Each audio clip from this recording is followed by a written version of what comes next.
تو صورتحال آج یہ ہے کہ امن و امان کدھر ہے آپ کا؟ مغرب کے بعد آپ کے تھانے بند ہو جاتے ہیں، مغرب کے بعد پولیس چوکیاں بند ہو جاتی ہیں، آپ کی ساری پولیس محفوظ پناہگاہوں میں چلی جاتی ہے اور مسلح گروپ جو ہے وہ کنٹرول لے لیتے ہیں پورے علاقے کا۔ کیا اس پر کبھی غور ہوا ہے؟ بس الیکشن ہے، بس اپنی مرضی کا ایوان بنانا ہے، اپنی مرضی کی اسمبلی بنانی ہے۔ کس لیے اپنی مرضی کی بناتے ہو؟ ووٹ تو علماء کرام فرماتے ہیں شہادت ہے، کوئی کہتے ہیں امانت ہے، کوئی کہتے ہیں بیعت ہے۔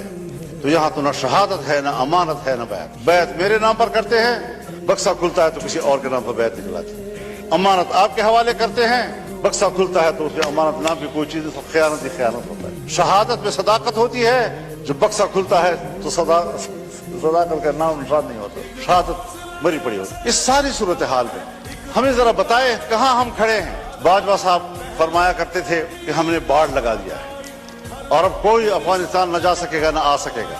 وہ باڑ کدھر ہے؟ اس باڑ پر جو اربوں روپے خرچ ہوئے وہ کدھر ہیں؟ کوئی پوچھ سکتا ہے ان سے؟ اور 30-40 ہزار نوجوان یہاں سے کیسے گئے ادھر؟ 20 سال وہاں لڑے، باڑ بھی لگ گیا تھا، پھر وہ اس سے بڑھ کر طاقتور بن کر کیسے واپس آئے؟ افغانستان سے آپ ضرور گلہ کریں کہ ہم نے جن کو پکڑا ہے، جن کو مارا ہے، اس میں افغانی نیشنل بھی ہیں، بالکل گلہ کریں آپ ان سے کہ ان کی سرزمین سے کیسے لوگ ادھر آئے۔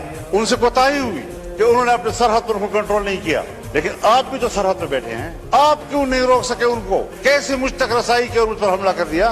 کیسے آئے اور باجوڑ میں نے 80 لوگوں کی لاشیں اٹھائیں ایک ہی جلسے میں؟ یہ تلخ واقعات کوئی ہمیں سمجھائے تو صحیح، کیا سیاست ہو رہی ہے؟ میرے خیال میں اصول ایک ہی ہے، وہی اصول جو امریکہ نے اپنایا ہے کہ اسلامی دنیا میں اور کمزور دنیا میں دہشت گردی اور عسکریت پیدا کرو، اور جہاں پر کوئی ایسی عسکریت پیدا ہوگی وہاں پر امریکہ کو اپنی فوجیں لے جانے کا جواز حاصل ہوگا۔ دہشت گردی اس کی ضرورت ہے، اسلامی دنیا پر اپنی گرفت مضبوط کرنا، اسلامی دنیا میں فوجیں اتارنا۔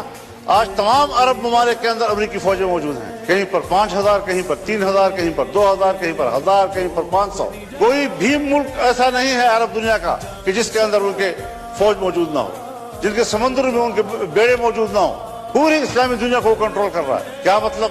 میں تو امن کے لیے جا رہا ہوں، انسانی حقوق کے لیے جا رہا ہوں۔ کون سے انسانی حقوق؟ وہ انسانی حقوق جو گوانٹانامو میں ہمیں نظر آئے، جہاں تم نے مسلمانوں کو برہنہ کر کے بند کوٹریوں میں پھینکا، جن کے برف کے تودوں کے اوپر ان کو لٹا کر ان کے اوپر بیٹھ کر سگریٹ پیتے رہے۔ آج بھی بگرام اور شبرغان کے عقوبت خانے ان کے خون سے لت پت ہیں، گواہیاں دے رہے ہیں کہ یہاں کیا مظالم کیے انہوں نے، ان کے سامنے قرآن کریم کی تذلیل کی گئی۔ کوئی ہے جو اس پہلو پر بھی بات کر سکے؟ بس یہ دہشت گرد، یہ دہشت گرد، یہ دہشت گرد، اور اس کے مقابلے میں اس سے بڑھ کر دہشت گردی ہو رہی ہے اور کوئی ان کو روکنے والا نہیں ہے، نہ اس کو کوئی بات کرنے والا ہے۔ عراق میں کیا کیا گیا؟ ابو غریب جیل میں کیا زندہ انسانوں پر ننگا کر کے ان پر کتے نہیں چھوڑے گئے اور کتوں سے ان کے جسم کو نہیں نوچا گیا؟ یہ ہیں ان کے انسانی حقوق۔ اسلامی دنیا کو توڑنا، ملکوں کو تقسیم کرنا اور انسانی حق کی بنیاد پر وہاں جانا۔ آج فلسطین میں کیا ہو رہا ہے؟